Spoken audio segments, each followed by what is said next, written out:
Slovenecem, tako je mati djala, ko me je dite pistovala, ko me je dite pistovala.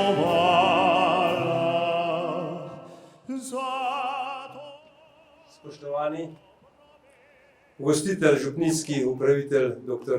Sebastian Valentan, svetnice in svetniki mestne občine Maribor, predsednik krajevne skupnosti Malečnik Ruperče Vladimir Stožer, sekretarka Državnega sveta Republike Slovenije magistra Monika Kirbiš-Rojs, generalni direktor Zavoda za pokojninsko in invalidsko zavarovanje Slovenije Marjan Papež, vodja Slovenske matice dr. Ignacija Fridl-Jarc, častna konzulka Republike Litve v Sloveniji, vaša ekscelenca Nevenka Leban-Orešič, predsedniki krajevnih društev, organizacij, župani okoliških občin, podžupani in podžupan mestne občine Maribor, spoštovani vsi, ki ste v tej župniji našli svoj dom, cenjeni gostje, dame in gospodje.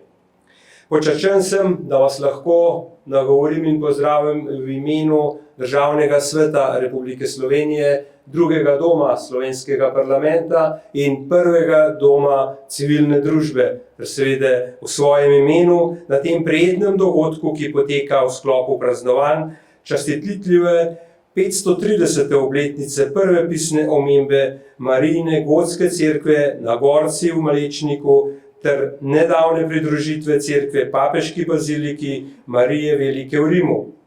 Župnija svetega Petra pri Mariboru je bila v pisnih virih prvič omenjena leta 1236. To leto je bilo prestopno leto, ki se je po julijanskem koledarju začelo na torek. Bilo pa je tudi zelo hude suše to leto, ki je sledila lakota. Prva omemba Gotske Marijine cerkve je ohranjena na pergamentni listini iz leta 1493, ki je bilo takrat navadno leto in se je po julijanskem koledarju prav tako začelo na torek. 530 let je dolga doba, ki si jo ljudje težko predstavljamo. Vemo, da so v tem času divjale številne vojne, tako v Evropi kot drugje. Vse to je povzročilo veliko gorja, bolečine in ljudi potiskale v stisko. Cerkev, pred katero stojimo danes, je v tem času zagotovo mnogim izmed njih nudila varno zatočišče in prinesla trenutek miru, ki so ga potrebovali. V vseh teh letih, v številnih vremenskih ujmah, človeških spopadih, uporah, lakotah, pa tudi v obdobju izobilja je cerkev obstala.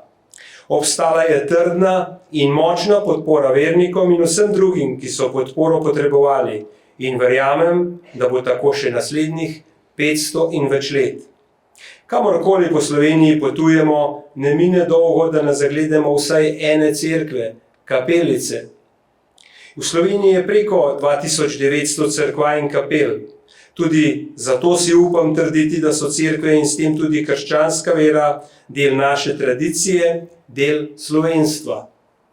V preambuli sporazuma med Republiko Slovenijo in Svetim sedežem je med drugim zapisano, da se sporazum sklepa zavezujoč se pomena človekovih pravic ter zlasti ob sklicevanju na mednarodno priznana načela svobode mišljenja, vesti in verovanja in izhajajoč iz večstoletne zgodovinske povezanosti med slovenskim ljudstvom in katoliško cerkvijo, kar daje velik poudarek verski svobodi in priča k nacionalni verski pripadnosti krščanstvu, pa tudi slovenstvu, o katerem pravzaprav na govorih visokih državnikov oziroma predstavnikov države redko kaj slišimo, kot bi pozabili, da je to naše bistvo in da nas brez narodne pripadnosti ne bi bilo.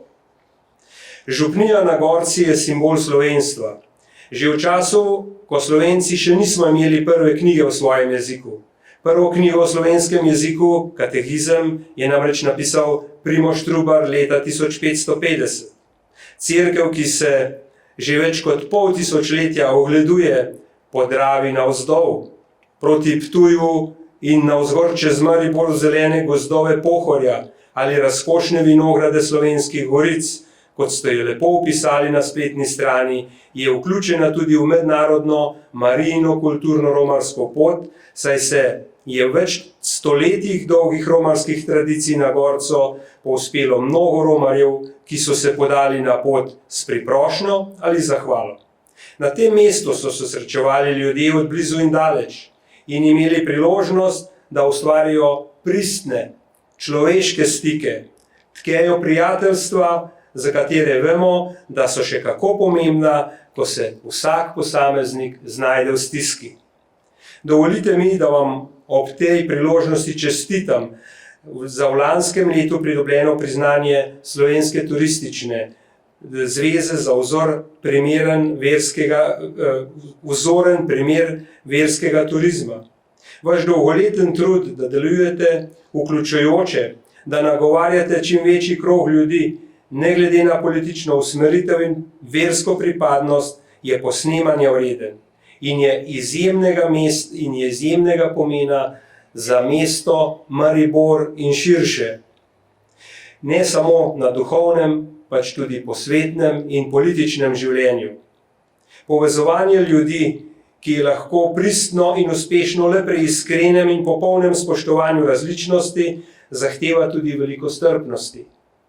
Resnična strpnost vključuje ljubezen, pravičnost, potrpežljivost, resnicoljubnost, pa tudi samokritičnost, sposobnost komuniciranja, na prvem mestu samospoštovanja in šele nato spoštovanja drugih. Martin Kojc je leta 1935 napisal knjigo z naslovom Učbenik življenja, v kateri med ostalim življenjskimi nasveti večkrat poudari, da ničesar ne dosežemo na silo, ampak moramo strpno pustiti, da se zgodi točno to, kar se zgoditi mora. Zapisal je tudi, da strpnost prinaša mir v človeku. Notranji mir pa pomeni dobro počutje in odsotnost bolezni. Vaše delovanje, ki ga oblikujete, vključevanje in povezovanje, odlike, s katerim nas učite strpnosti, tako skrbita tudi za naše dušno in telesno zdravje. Še posebej v težkih trenutkih, konfliktnih situacijah ali pri zahtevnih vprašanjih, ki se dotikajo družbe kot celote, je pomembno, da vrata ostanejo odprta za vse. Tega se v vaši župniji še kako zavedate in na tak način se trudimo delovati tudi v državnem svetu, ki ga razumemo kot stičišče raznolikih družbenih interesov. Prav drugi dom slovenskega parlamenta vedno znova radi ponudimo prostor za izmenjavo mnenj in pogledov na aktualne družbene tematike. Verjamemo, da je široka izmenjava mnenj temelj demokratične in pluralne družbe in je pomembna predvsem v tistih temah, ki terjajo širok družbeni konsenz in poglobljeno večstransko razumevanje težav, s katerim se soočajo posamezniki ali posamezne družbene skupine. Spoštujmo in gojimo kulturo dialoga, za katerega verjamemo, da je temelj demokracije, v kateri svobodni državljani lahko izrazijo svoje mnenje, brez da bi bili za to preganjani. Spoštovani, zahvaljujem se vam za povabilo na današnji dogodek in priložnost, da sem lahko nagovoril. Čestitam vam ob priznanju o vašem delu in vam želim še veliko uspeha v prihodnje. Hvala lepa.